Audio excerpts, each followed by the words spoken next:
Carlos, you have the floor, or the screen rather. Thank you. The screen. Okay, Dimitrios and colleagues, thank you very much for joining us today. I had a problem with my network, so I had to leave the meeting, and I came out again with your name, Dimitrios Buhalis. So my name is Carlos Costa, not Dimitrios, as you can see from the screen. So we will fix it on the go. Let me, yeah, no problem, no problem. So let me tell you a couple of things about the situation we are in Portugal. My presentation is going to be short. And let me start by telling you what is the present situation. The situation in Portugal is the situation you can see all over the world. The borders are closed, the airports are closed, and the aircrafts are on the land. So they are not flying, which is a really strange situation because we are used to see the aircrafts flying. And nowadays, they have landed, and so far the airports are still closed. What happened in Portugal is a situation where this is, statistics coming from the mobile phones, okay? We are counting people by taking into account their mobile phones. So what we have realized is that people, and with the lockdown, people disappeared from places like beaches, parks, and gardens. So have a look on this curve, and you will realize that the human geography, as we may say, has changed completely.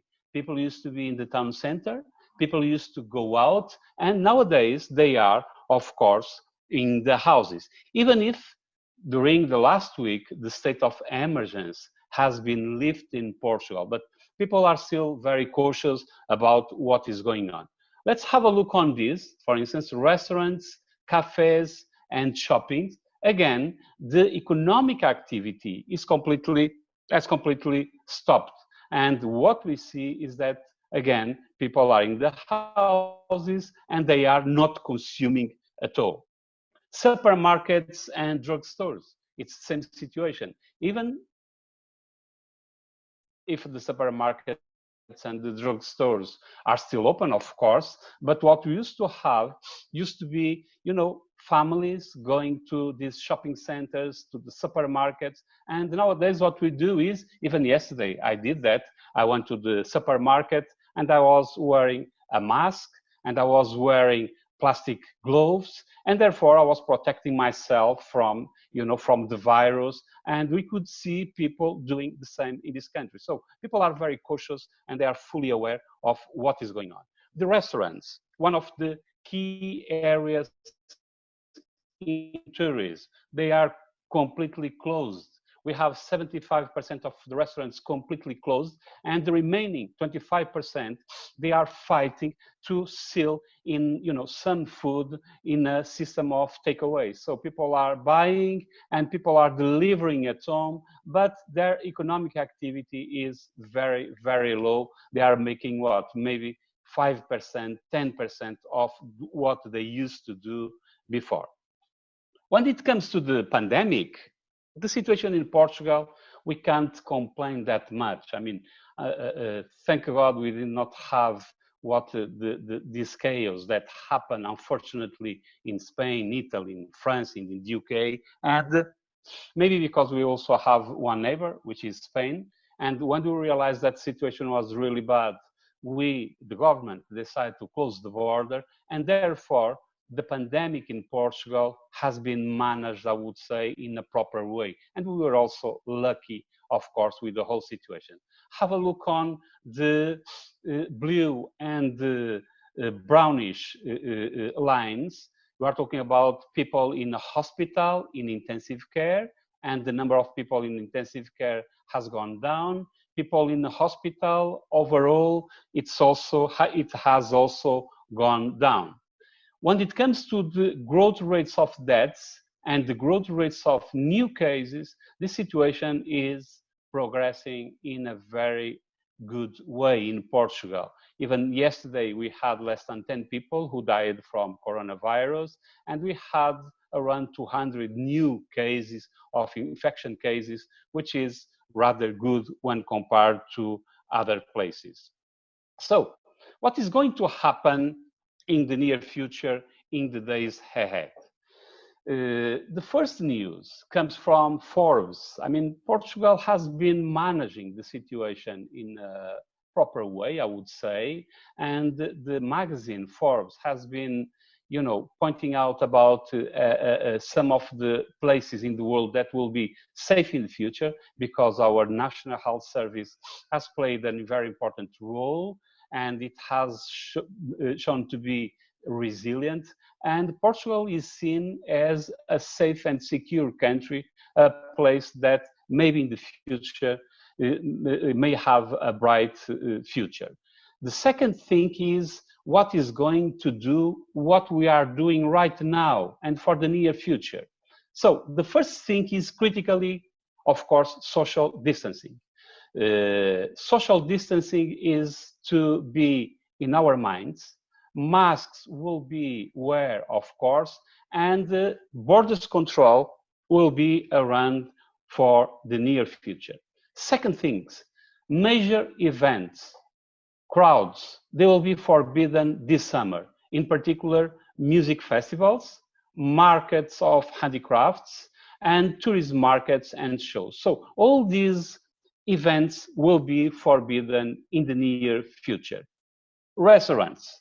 Restaurants will reopen, but we still doubt whether people will go there. Of course, that, and I'm going to show in a while, we have been introducing a kind of certificates, quality, and certificates of safety, but the government, what the government says is they have to operate in half or 1/3 of their capacity. So this is what is going to happen in the future. Marina has already shown a couple of figures and photographs of what the future may look like, and this is what we are going to do in our restaurants. We will be introducing very tight controls. Then certifications of safety and quality. This is what the Portuguese government is doing right now, and this applies for hotels or, generally speaking, accommodation and restaurants. Then beaches.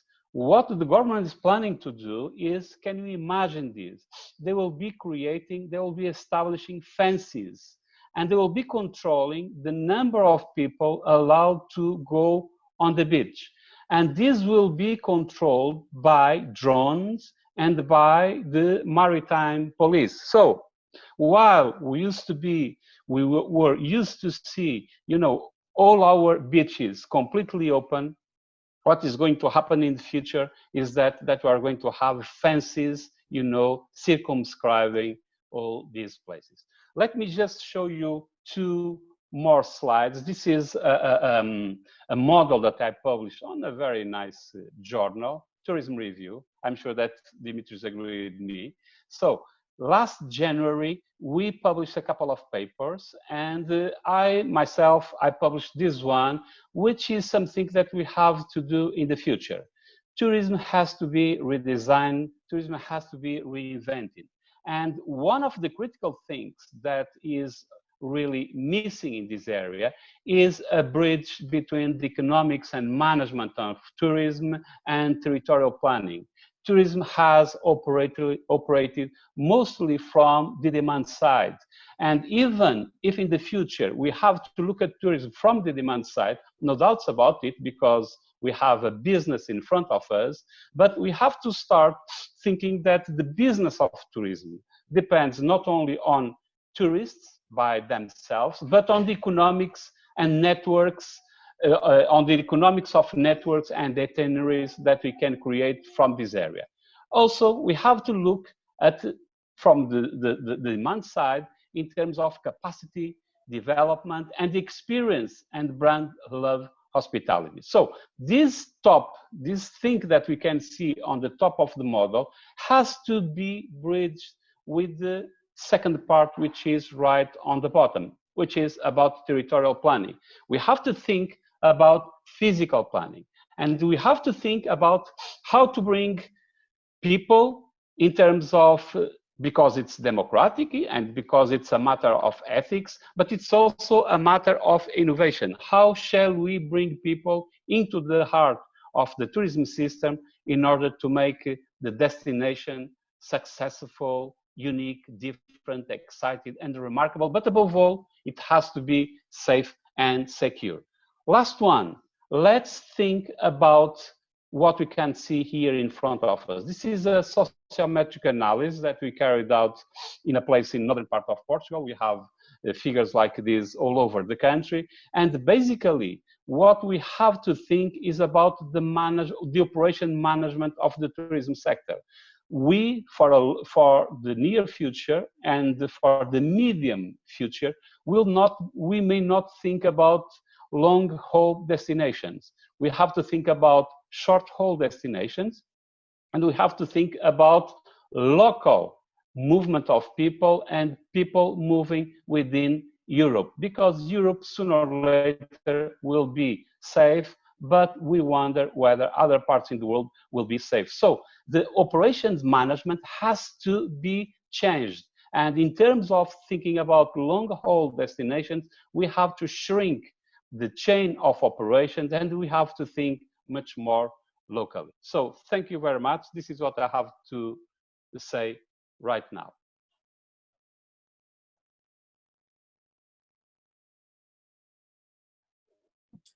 Thank you, Carlos. Really appreciate that. You can see a planner, right? You can see a planner, an experienced planner who's been working on this for a long time. But I think from what Carlos is bringing to the table is really very important, is how can we go to the next stage? And planning so far was really about resources and sustainability and engaging all the stakeholders. And I think gradually one of the aspect that we took for granted so far, safety, security, is now becoming at the front. So this is going to be critical in terms of what we're going to be focusing in the immediate future. And there's an issue about countries that they've managed well the crisis and countries that they haven't managed well the crisis. And how many people in the population have been infected by the virus? And I think that's really critical. I'm really interested on what Portugal is going to do on the beach and the drones and how they're going to control that. Carlos, do we know when Portugal is going to allow foreign tourists to come in? And is the government allowing charter flights to go to Algarve and to the beach? Not yet, Dimitrios. What the government is saying is that we have to move slowly, and we have to be sure that we don't have a second wave of infections in this country. That is what we are really afraid of.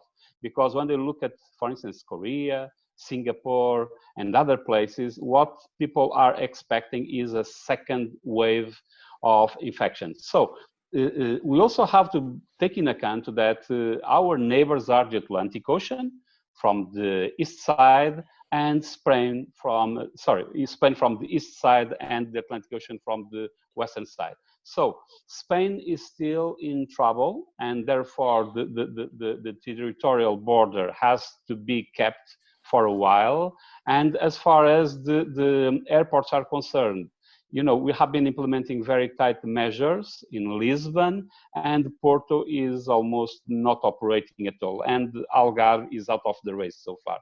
And even in Madeira, they have almost closed. So this is what we should expect in the near future. Do you have a date for when restaurants are going to open, for example? Yes, they will open now in second half of May. And they are all operating only with the takeaway services, but people are afraid of going there. People go there and wearing masks and all these sort of things. So is there any we are in a war? I mean, Boris Johnson announced yesterday that some hospitality companies and restaurants and hotels, he didn't specifically say, is that they're going to open in the UK from July, if things go well. Do you have a date that do you have a plan for Portugal? Yeah, the state of emergency has already been lifted. And what they say is that now we have a state where we are in a transition phase where we should be fully aware of what is going on, both within the country and outside the country. But slowly, the economic activity is reopening, and restaurants will open in second half of May. This is what is expected. And then in June, there will be a fully reopen of this country.